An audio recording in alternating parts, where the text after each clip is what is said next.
Morning, children. We were reading the chapter Patol Babu Film Star, and we had completed our chapter till paragraph 35. Till it, we read that Patol Babu was extremely anxious about playing his part, but when he got to remember the voice, the advice of his mentor, he realized that no role was less to play, and he practiced that one syllable O with whole dedication, with different inflections, with different emotions. And while practicing, what happens next we will see. An idea had occurred to Patol Babu while rehearsing. So rehearse करते करते उस word को उनके mind में एक idea आया. Idea क्या था? उन्होंने डायरेक्टर से कहा, I was thinking if I had a newspaper open in my hands then perhaps. और उन्होंने डायरेक्टर से कहा कि मैं सोच रहा हूँ अगर चलते चलते जो मेरा रोल है उसमें मेरे हाथ में अगर न्यूज़पेपर हो तो. इतना उन्होंने कहा. उतने में क्या हुआ? Baron Mullick, the director, cut him short by addressing a bystander. Do you mind handing your paper to this gentleman just for this one shot? Cut him short यानी उनकी बात को काटते हुए. पटोल बाबू की बात को काटते हुए जो फिल्म के डायरेक्टर थे बेरन म्यूलिक, उन्होंने बाईस्टैंडर यानी पास में खड़े हुए आदमी से कहा कि आपको कोई आपत्ति है कि अगर आप जो पेपर आपके हाथ में है आप उसे इन्हें सिर्फ एक शॉट के लिए दे दें. और बाईस्टैंडर ने वो न्यूज़पेपर उन्हें थमा दिया. फिर बेरन म्यूलिक ने कहा उस बाईस्टैंडर से, thanks, now you take your position beside the pillar. Chanchal, are you ready? Baren Mullick ने उस बाईस्टैंडर को थैंक्स कहा और पटोल बाबू से कहा, अब आप अपनी पोजीशन उस खंबे के बगल ले लीजिए. और फिल्म के लीड एक्टर चंचल से कहा कि चंचल, क्या तुम तैयार हो? यस सर, चंचल ने जवाब दिया. हाँ सर, तैयार हूँ. गुड, बेरन म्यूलिक ने कहा. गुड. सबको चुप कराया. Silence, start sound. Sound start कराई और एक्शन, और इंस्ट्रक्ट किया कि अब वो एक्ट स्टार्ट कर सकते हैं. Clop clop clop clop clop. Wham. Patol Babu saw stars before his eyes. अब ये क्लॉप क्लॉप है चंचल के दौड़ने से जो जूतों से आवाज़ आई उसकी आवाज़. तो चंचल सीन अब कुछ ऐसा है कि चंचल दौड़ते हुए आया, उसके जूतों से साउंड आने लगी और वैम, वो जाके पटोल बाबू से टकरा गया. और जैसे ही वो पटोल बाबू से टकराया उनके आँख के सामने तारे आ गए. मतलब 2 सेकंड के लिए उनके आँख के सामने बिल्कुल अंधेरा छा गया. The hero's head had banged against his forehead and an excruciating pain robbed him of his senses. Hero का सर पटोल बाबू के सर से बहुत तेज़ लड़ा और एक्सक्रूसिएटिंग यानी असहनीय दर्द ने उनको बिल्कुल ब्लैंक कर दिया. उनके हाथ पांव ढीले पड़ गए.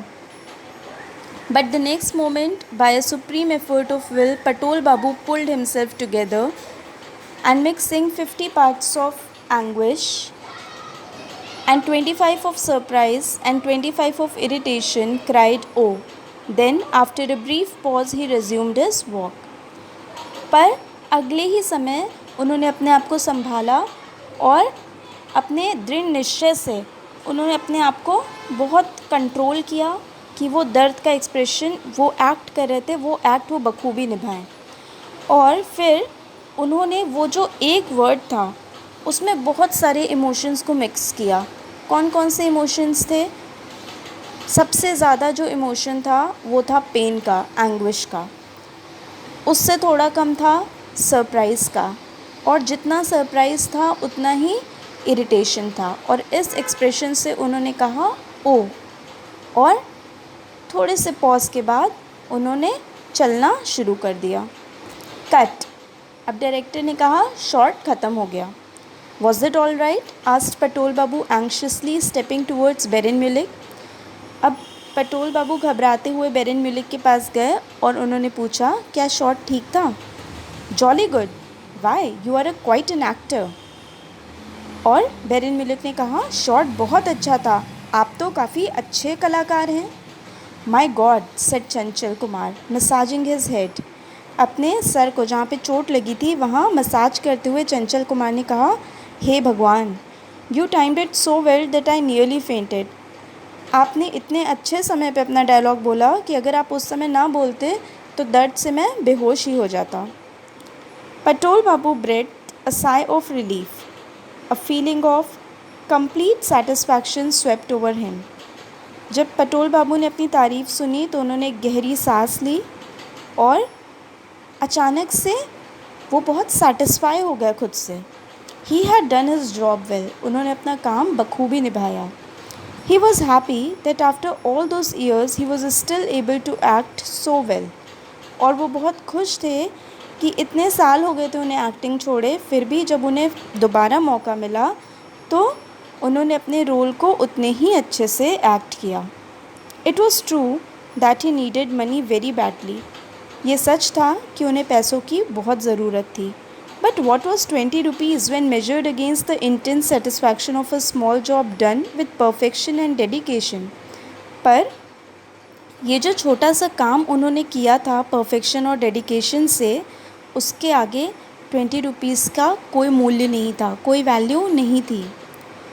10 minutes later, Naresh Dutt went looking for Patol Babu and found no one there.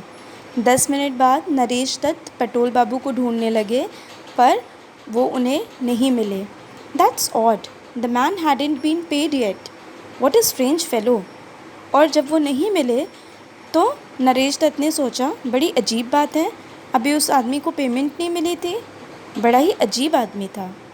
So children, what did we learn? We learned that however small the job is, but if you are satisfied, you are happy, and you are wholeheartedly committed to your job, nothing can stop you, as well as the amount of money paid in exchange of remuneration to your job will never be more than the satisfaction which you achieve after doing the job. The money that you get after doing any job cannot be measured. The work cannot be measured with money. The satisfaction you achieve when you do something you love, when you do something you have wanted wholeheartedly, cannot be measured in terms of money. It is the satisfaction, it is the happiness which counts. आप कितने भी मन से कोई काम कर लीजिए, जो आपको satisfaction उस काम को करने से मिलेगा और उससे जो आपको खुशी होगी, उसे हम कभी भी पैसों में नहीं तौल सकते। So the chapter ends here. I hope you have learned something from it and you will apply in your lives as well. Thank you.